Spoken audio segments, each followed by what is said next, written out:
29 ડિસેમ્બરે નવનીત બાલદિયા પર થયેલા હુમલા બાદ સતત આટલા દિવસથી હોસ્પિટલની અંદર તેઓ એડમિટ હતા અને આજે હવે તેમને હોસ્પિટલમાંથી રજા આપી દેવામાં આવી છે।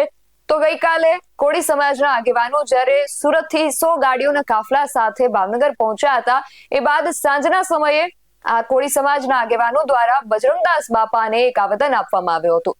શું છે સમગ્ર વિગત જાણીએ આ અહેવાલમાં। જય હિન્દ, BSI ટીવી ન્યૂઝ પર આપની સાથે હું છું નિધિ ગઢવી। કોળી સમાજના આગેવાનો આપણે ગઈકાલે જ જોયું હતું કે સુરતથી લગભગ 100 થી 200 જેટલી ગાડીઓના કાફલા સાથે ભાવનગર પહોંચ્યા હતા। ત્યાં પહોંચીને પહોંચ્યા પહેલા એક બેઠકનું આયોજન કરવામાં આવ્યું હતું। ત્યારબાદ નવનીત બાલદિયાના ખબર અંતર પૂછવામાં આવ્યા।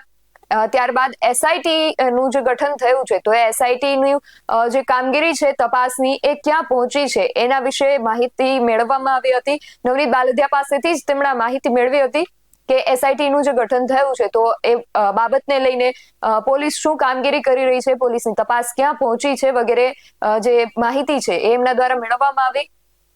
ત્યારબાદ સાંજના સમયે કોળી સમાજના જે આગેવાનો છે એ બજરંગદાસ બાપાને આવેદન આપવા માટે પહોંચ્યા હતા। એમનું કહેવું છે કે અમે બજરંગદાસ બાપાને જ અરજી કરી કે નવનીત બાલદિયાને ન્યાય અપાવે। અને એ સિવાય આજે સમાચાર સામે એ આવી રહ્યા છે કે નવનીત બાલદિયા જે લગભગ 11 દિવસથી મહુવાની હનુમંત હોસ્પિટલમાં એડમિટ હતા, એમને હવે આજે રજા આપી દેવામાં આવી છે। નવનીત બાલદિયાને રજા આપવામાં આવી છે, એના પણ દ્રશ્યો સામે આવ્યા છે, એના પર નજર કરીએ। અને એ બાદ ગઈકાલે બજરંગદાસ બાપાને આવેદન આપતી વખતે કોળી સમાજના આગેવાનોએ શું કહ્યું હતું એ પણ સાંભળીએ। તંત્ર જે ઢીલી નીતિ અપનાવી રહી છે, તો આજે એમ થયું કે બજરંગદાસ બાપાના ચરણોમાં અમે પ્રાર્થના કરીએ નવનીતભાઈ વહેલામાં વહેલા તકે સાજા થઈ જાય, અને એમ અમે લેખિત પણ દાદાને અમે રજૂઆત કરીએ છીએ। અને અમારા દિલથી એવી કોળી સમાજની શ્રદ્ધા છે કે વહેલામાં વહેલી તકે બજરંગદાસ બાપા અમને ન્યાય અપાવે અને ખાસ કરીને નવનીતભાઈને સાજા કરે।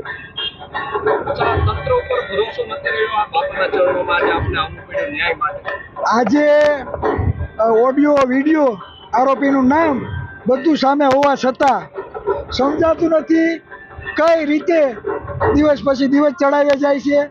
આ કાંઈ મોટી બિલ્ડિંગનું કામ થોડુંક છે કે 5-5 મહિના થાય।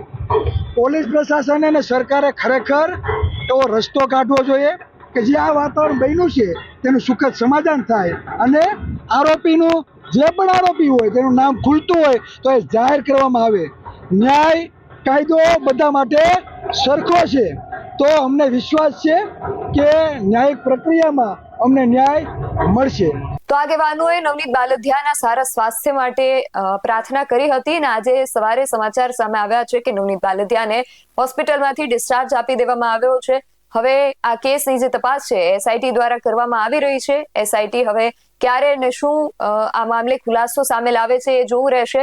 અને કોળી સમાજના જે આગેવાનો છે એમણે રવિવાર સુધીનું અલ્ટિમેટમ આપી દીધું છે, તો હવે રવિવાર પહેલા આ કેસમાં શું અપડેટ સામે આવે છે તેના પર ખાસ ગુજરાતભરની નજર રહેશે।